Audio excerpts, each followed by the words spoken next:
Movie stripe प्रस्तुत करता है हमीद, डायरेक्टर है एजाज खान और IMDb रेटिंग 7.7 है। एक कश्ती बनाने वाला कारीगर रहमत अली कश्मीर की घाटियों में रहता है। एक रात उसे घर लौटते हुए काफ़ी देर हो गई। रास्ते में उसे कुछ CRPF के जवान मिल गए जो इतनी रात बाहर घूमने के लिए पूछताछ करने लगे। उसकी बीवी इशरत और 7 साल का बेटा हमीद उसका इंतज़ार कर रहे हैं।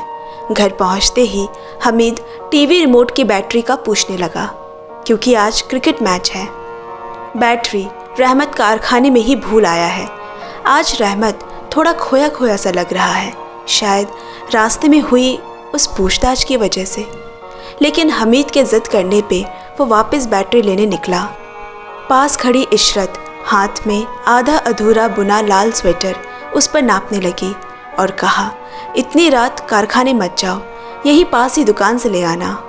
हमीद बालकनी से अब्बू को साइकिल लिए जाते हुए देख रहा है। अब कई दिन गुजर गए पर उस रात के बाद से रहमत अली कभी घर वापस नहीं आया। परेशान इशरत डॉक्यूमेंट्स एक फ़ाइल में समेट कर रख रही है। तभी स्कूल के लिए तैयार हमीद ने कहा, माँ मेरे जूते फट गए हैं, इन्हें सिलवा दो। पर इशरत ने कोई जवाब नहीं दिया। फाइल के पास उसके अब्बू की बहुत सी तस्वीरें रखी है जिसमें से एक हमीद ने अपनी जेब में भर ली। माँ के पीछे पीछे चलता हमीद स्कूल बस के पास पहुंचा, लेकिन इशरत ने उसे मुड़कर नहीं देखा और दूसरे बस में बैठकर चली गई। बस में बैठा हमीद को अपने अब्बू के साथ बिताए वक्त याद आने लगा। एक बार वो उनके साथ स्कूल बस का इंतज़ार कर रहा था कि रहमत सामने से आती एक अनजान शख्स के जनाजे को कंधा देने गया। इतने में स्कूल बस छूट गई। हमीद ने पूछा, अब्बू क्या कर रहे थे वहाँ? रहमत ने उसके मासूम सवाल के जवाब में कहा, जब कोई अल्लाह के पास चला जाता है तो उसे दफन करना ज़रूरी है ताकि उन्हें भूला जा सके। उस दिन वो हमीद को नाव में स्कूल ले गए। छोटा हमीद ने पूछा, अब्बू मेरे नाम का क्या मतलब है? रहमत ने हंसकर कहा, अल्लाह की तारीफ़ करना। हमीद बोला, पर मैं तो कभी अल्लाह की तारीफ़ नहीं करता। ये सुनकर रहमत की हंसी छूट गई। अब्बू के साथ बिताए वो सफ़र आज भी हमीद के मन में खिले फूल की तरह ताज़ा है। यहाँ इशरत पुलिस स्टेशन के बाहर अपनी बारी आने का इंतज़ार कर रही है। दरोगा ने बाहर आकर कहा, बड़े साहब आज मीटिंग में बिज़ी है, कल आना। इतनी दूर से आए लोग शिकायत करने लगे, लेकिन कौन उनकी सुने? सभी के कानों में तो मैल जमी हुई है। CRPF के तैनात जवानों को आए दिन कश्मीर में पथराव झेलना पड़ता है। लोकल लोगों और उनके बीच तकरार आम बात है। उन्हीं में से एक नौजवान सिपाही अभय का ये देख खून गर्म हो जाता है। एक दिन पड़ोसी की शादी का कार्ड देख रहा हमीद ने अम्मी से पूछा, ये 786 क्या है? इशरत ने कहा, ये अल्लाह का नंबर है। हमीद चौंक कर बैठ गया और बोला, अल्लाह का भी नंबर होता है? लेकिन अब्बू अल्लाह के पास क्यों चले गए अम्मी?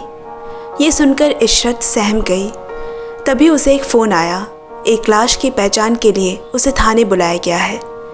जैसे जैसे इशरत की बारी आती वो पीछे वाले को सामने कर देती। अब उसकी बारी आई। अल्लाह का शुक्र है वो रहमत अली नहीं है।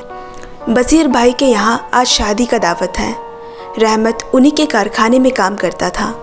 उनका कहना है कि अब हमीद को रहमत की जगह काम पे भेज दिया करे ताकि वो भी अपने अब्बू का हुनर सीखे और घर पे 2-4 पैसे की आमदनी भी हो सके। लेकिन इशरत जानती है कि रहमत कभी नहीं चाहेगा हमीद अपनी पढ़ाई छोड़े। उनके घर में घूमता हुआ हमीद को वही कुर्सी दिखी जिसमें बैठे उसके अब्बू की तस्वीर उसके पास है। हमीद कुर्सी को छूकर अब्बू को महसूस करने लगा। तभी अब्बास वहाँ आया और कहा कि तुम्हारे अब्बू जन्नत की मरम्मत में मशरूफ़ है। हमीद ने चौंक कर पूछा, अब्बू कब तक फारिग होंगे? कब जन्नत के काम से घर लौटेंगे? अब्बास ने कहा, वो तो अल्लाह ही जाने। उसने बसीर से कहा कि कल से इसे भी नमाज पढ़ने लाया करे। स्कूल जाना वो सब तो ठीक है, पर जन्नत भी तो जाना है ना। इशरत घर चलाने के लिए लोगों के कपड़े इस्त्री करती है, मगर वो भी पैसे समय पर नहीं मिलते। लापता शौहर और घर के मसलियत से परेशान इशरत से आकर हमीद ने कहा, अम्मी मैं कल से अब्बू के कारखाने जाऊंगा कारीगरी सीखने। वहाँ अब्बू अकेले जन्नत की मरम्मत कर रहे हैं। तभी उन्हें इतना वक्त लग रहा है। मैं उनके काम में हाथ बटाऊंगा ताकि वो जल्दी वापस आ जाए हमारे पास। इशरत ने कहा, ये फालतू की चीज़ें तुम्हें कौन बता रहा है? मगर फिर भी हमीद की ज़िद पे और हालात के आगे मजबूर इशरत ने नन्हे हमीद के हाथों में रहमत के कारखाने वाला बक्सा थमा दिया और कुछ देर उसे देखकर कमरे से बाहर निकल गई। हमीद खुशी खुशी अब्बू की चीज़ें टटोलने लगा। उसने अब्बू के हथौड़े से अपने फटे जूते पे एक किल ठोक कर चलने लायक बनाया। उसे उनकी डायरी भी मिली जिस पे वही अल्लाह का नंबर 786 लिखा है। साथ ही एक मोबाइल फ़ोन भी है। हमीद ने एक दुकान पे वो फ़ोन दिखाया। बात करने के लिए कम से कम 10 रुपये डलवाने होंगे, दुकानदार ने कहा। हमीद के पास इतने पैसे नहीं हैं। वो मायूस होकर लौट गया। कुछ समय पहले एक आतंकवादी गाड़ी में गोली चलाते वक्त अभय के हाथों उसमें बैठा एक बच्चा मारा गया। ये बात आज तक उसका पीछा करती है। इसी बात पे आज भी उसकी लड़ाई हो गई। उसके दोस्त ने उसे समझाया कि भगवान ने मन में बोझ दिया है तो उसे हल्का करने का तरीका भी बताएगा। रास्ते में हमीद ने देखा एक अंधा अल्लाह के नाम पे भीख मांग रहा है। वो उसके पास गया और बोला, तुम अल्लाह के नाम पे भीख मांग रहे हो, मुझे भी अल्लाह से बात करनी है, मगर 9 रुपये कम पड़ रहे हैं, उनका नंबर नहीं लग रहा। भिखारी को बच्चे की मासूमियत पे हंसी आ गई और उसने उसे मुट्ठी भर सिक्के थमा दिए, जिसमें ज़रूरत के पैसे लेकर बाकी हमीद ने वापस उसकी कटोरी में डाल दी। मोबाइल रिचार्ज कराकर घर लौटते उसे देरी हो गई। इशरत ने उसे बहुत डांटा। ऊपर जाकर चुपचाप रोते हुए उसने टोपी लगाई जैसे नमाज पढ़ने के लिए तैयार हो रहा हो और 786 पे फ़ोन लगाने लगा, लेकिन फ़ोन नहीं लगा। अगले दिन वो वापस दुकान गया और बोला, ये फ़ोन काम नहीं कर रहा। दुकानदार ने जब नंबर पूछा उसने 786 बता दिया। उसने कहा, ये नंबर गलत है, मोबाइल नंबर 10 नंबर का होता है। हमीद को कुछ समझ नहीं आ रहा कि बाकी के नंबर मैं कहाँ से लाऊं। रास्ते में उसे एक कोचिंग सेंटर का इश्तिहार मिला जिसमें बड़ा सा मोबाइल नंबर लिखा है। हमीद को एक तरकीब सूझी। उसने आगे 9 लगाकर 786 3 बार लिखा, जिससे 10 नंबर पूरे हो गए। यहाँ CRPF जवान अभय ड्यूटी पर है। उसने दोस्त को अपनी 8 महीने की बेटी की फ़ोटो दिखाई और कहा, पिछले 1.5 साल से छुट्टी की अर्जी डाली है, अभी तक नहीं मिली। तभी उसे एक अनजान नंबर से कॉल आया, किसी को अल्लाह से बात करनी है। उसने रॉन्ग नंबर है कहकर काट दिया। बेचारा हमीद फ़ोन पकड़े ऊपर अल्लाह की तरफ देखने लगा। वहाँ से वो सीधे अब्बू के कारखाने गया और बोला, मुझे बहुत अच्छा कारीगर बनना है, तभी अल्लाह मियाँ मुझसे बात करेंगे। रात में दोबारा हमीद ने अल्लाह के नंबर पे जब फ़ोन लगाया, अबे बहुत खास रहा है।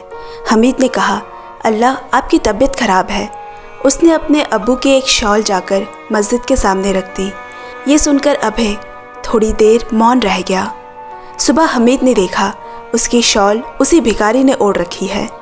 आपको ये शॉल कहाँ से मिला? अल्लाह ने दी है, भिखारी बोला। हमीद ने दोबारा अल्लाह को फ़ोन लगाया और इस बार पूछा, अल्लाह आपकी ज़बान मुझसे इतनी अलग क्यों है? हंसकर अभय ने कहा, पहले बताओ तुम्हें मेरा नंबर कहाँ से मिला? हमीद बोला, हर पोस्टर, कैलेंडर, डायरी में आप ही का तो नंबर है 786, मगर किसी को ये नहीं पता कि इसे मोबाइल नंबर में कैसे बदलना है, पर मुझे आ गया। अल्लाह आप अब्बू को मेरा एक खत पढ़कर सुना देंगे? और छोटे हमीद ने खत पढ़ना शुरू किया। प्यारे अब्बू, मैं मन लगाकर पढ़ाई करता हूँ। मैंने उस रात बैटरी के लिए बहुत ज़िद की, इसीलिए आप नाराज़ होकर अल्लाह के पास चले गए ना। अम्मी भी बदल गई है, वो ना मेरी तरफ देखती है ना मुझे प्यार करती है। अब्बू आप मना करेंगे तो मैं टीवी भी नहीं देखूँगा। अम्मी आपके लिए स्वेटर बना रही है और मैं आपके कारखाने में कश्ती। अब्बू अब जल्दी आ जाओ ना, आपका हमीद। उसकी बातें सुनकर अभी की आंखें नम हो गई। उससे लगा जैसे उसकी बेटी उसे बुला रही हो। अब तो कारखाने में काम करने के हमीद को दिन के 100 रुपये भी मिलने लगे हैं। दिन में काम और रात में अल्लाह से बातें करता। उसने ये भी बताया कि अब्बू के वापस आने से पहले वो उनकी कश्ती को लाल रंग करना चाहता है, जिसके लिए अपनी अम्मी से छुपाकर पैसे जमा कर रहा है। स्कूल से लौटते हुए आज हमीद को फिर अब्बास मिला, जो उसे कहता है, अल्लाह कश्मीर की आज़ादी चाहते हैं और इस आज़ादी के लिए तुम्हें पहाड़ी के उस पार जाना होगा। अब अभय को भी इस भोले से बच्चे के लिए कुछ महसूस होने लगा। वो अब तक सिक्के के एक ही पहलू को देख रहा था, पर आज हमीद की वजह से वो दूसरे पहलू से भी वाकिफ़ हो रहा है। यहाँ तक कि उसने पुलिस स्टेशन जाकर रहमत अली के केस फाइल के बारे में भी पूछा, पर दरोगा ने बोला, लापता केसेस इतने हैं कि कभी ख़त्म नहीं होंगे, बस काम चल रहा है, इतना जानना ही काफ़ी है तुम्हारे लिए। पुलिस वाले की लापरवाही देख अभय की उससे अनबन हो गई। हमीद ने बोला, अल्लाह मियाँ, मैं तो अब अब्बू की हर बात मान रहा हूँ, फिर वो क्यों नहीं आ रहे? आपकी उनसे बात हुई है ना? अभय ने हिचकिचाते हुए हाँ कहा। अगर अब्बू नहीं आए तो वो जो कहते थे मैं उसका उल्टा करूँगा। मैं पत्थर फेंकूंगा और पहाड़ी के उस पार चला जाऊंगा जहां अब्बास मुझे ले जाना चाहते हैं। अभय ने उसे डांटते हुए कहा, तुम ऐसा कुछ नहीं करोगे। दोबारा तुम्हारे अब्बू से बात होते ही मैं तुम्हारी सारी शिकायतें उन्हें बता दूंगा। फिर हमीद बोला, हमारे पास अब पैसे भी नहीं हैं, अम्मी को उनके काम के पैसे नहीं दे रहे हैं। अभय ने उनका नाम और नंबर मांगा। अगले ही दिन वो आदमी उसकी अम्मी को बकाया रकम दे के गया। ये देख हमीद आसमान की तरफ देखकर मुस्कुराने लगा। इस बार कारखाने से घर लौटते वक्त रास्ते में अब्बास ने हमीद को रोका। उसे एक वीडियो दिखाने ले गया जिसमें छोटे छोटे बच्चों को ट्रेनिंग दी जा रही है। उनके हाथों में बंदूक है, आज़ादी के नारे लग रहे हैं। हमीद ने बगल में बैठे हुए एक लड़के से कहा, ये सब गलत बातें हैं, अल्लाह ऐसी बातें नहीं करते। अब यहाँ अभय को उसके यूनिट के बड़े अधिकारी ने अपने दफ्तर में बुलाया। उस दिन के पुलिस स्टेशन में किए झगड़े को लेकर उसे बहुत कहा सुनाया, यहाँ के लोकल लोगों के मामले में मत पड़ो वरना नौकरी से जाओगे।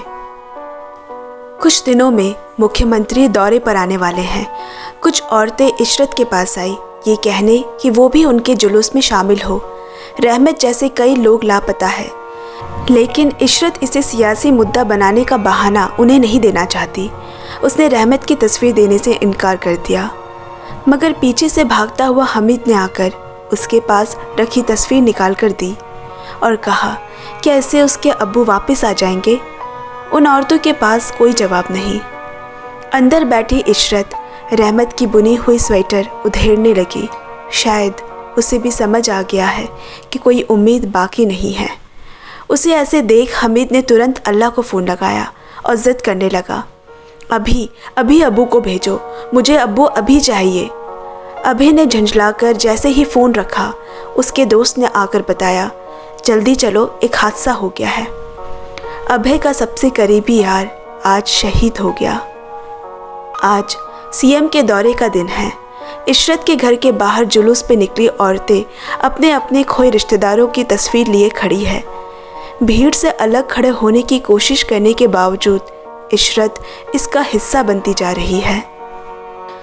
जुलूस के लिए निकलते वक्त इशरत ने हमीद से कहा, अल्लाह है तो सही पर परवाह नहीं करता। ये सुन हमीद ने अल्लाह को तभी फ़ोन किया और ज़िद करने लगा, क्यों आपको हमारी परवाह नहीं? क्यों अब्बू इतनी बार आपसे कहने पर भी नहीं आए? सड़क पर आज़ादी के नारे लग रहे हैं, इंडिया गो बैक बोले जा रहे हैं। सामने खड़े हैं अभय समेत सीआरपीएफ के जवान। अभय का दिल जिगरी दोस्त की मौत पे भारी है और उसके मुंह से निकल गया, मैं अल्लाह नहीं हूँ, नहीं हूँ मैं कोई अल्लाह। मैं सीआरपीएफ का एक सिपाही हूँ, भारत सरकार के लिए काम करता हूँ। तुम्हारे अब्बू को या तो हम में से या तो तुम में से किसी ने मार डाला है, वो कभी वापस नहीं आने वाले। बेचारा हमीद, अब्बू के लौटने की आखिरी उम्मीद भी खत्म हो गई। मगर अभय को हमीद का दर्द महसूस हो रहा है। वो आज सामने नारे लगाते कम उम्र के लड़कों को हमीद की तरह देखता है। उसने भी तो किसी अपने को खोया है। सब बराबर है, सब टूटे हैं, इसीलिए एक दूसरे के खिलाफ है। इधर इशरत के सामने रहमत की बड़ी सी तस्वीर मानो उसे ही देख रही है। सियासत रहमत को कभी पसंद नहीं थी। वो रोने लगी और वहाँ से उठकर चली गई। यहाँ हमीद ने गुस्से में एक पत्थर उठा लिया। लेकिन फिर उसे अब्बू की बात याद आ गई कि जान लेने का हक सिर्फ अल्लाह को है। फिर वो भागता हुआ एक जनाजे से टकराया। अब्बू ने एक बार कहा था कि अल्लाह के पास जाने वाले को दफना दिया जाता है। उसने एक गड्ढा खोदा, उसमें अब्बू की सारे दस्तावेज़, उनका फ़ोन, उनकी तस्वीर, सब कुछ दफना दिया ताकि वो उन्हें भूल सके। घर लौटते वक्त अम्मी और हमीद आज सही मायने में खोए रास्ते में वापस मिल गए। इशरत ने हमीद को गले से लगा लिया। उसने इस सच को कबूल किया, रहमत अब कभी नहीं आने वाले। एक दूसरे के अलावा उनका इस दुनिया में कोई नहीं। हमीद बोला, मैंने अब्बू की कश्ती तैयार कर ली है अम्मी, आप चलोगी देखने? हमीद माँ को लेकर कश्ती दिखाने कारखाने पहुँचा। उसके लिए कुछ आया है, 2 लाल रंग के डब्बे। पूछने पे ये कहाँ से आया, हमीद ने मुस्कुरा कर कहा, अल्लाह ने भेजा है। यहाँ अभय हमीद के नंबर पे कॉल करता है, मगर अब वो कभी नहीं लगेगा। उनका किरदार भले ही एक दूसरे की ज़िंदगी में पूरा हो चुका है, लेकिन जो रास्ता, जो नज़रिया उन्होंने एक दूसरे को दिया है वो हमेशा उनके साथ रहेगा। अंत में लाल कश्ती में सवार होकर अपनी अम्मी को लिए हमीद झील में है। उनकी कश्ती इस बात का सबूत है कि सियासत में एक और परिवार गुमराह नहीं हुआ। आज़ादी के नारों में एक आवाज़ कम उठेगी। रहमत अली की उम्मीद कायम है और मूवी यहीं ख़त्म हो जाती है। दोस्तों, आज की एक्सप्लेनेशन आपको कैसी लगी कमेंट में ज़रूर शेयर करें और चैनल को भी पक्का सब्सक्राइब कर ले। आपसे जल्द मिलते हैं अगले वीडियो में।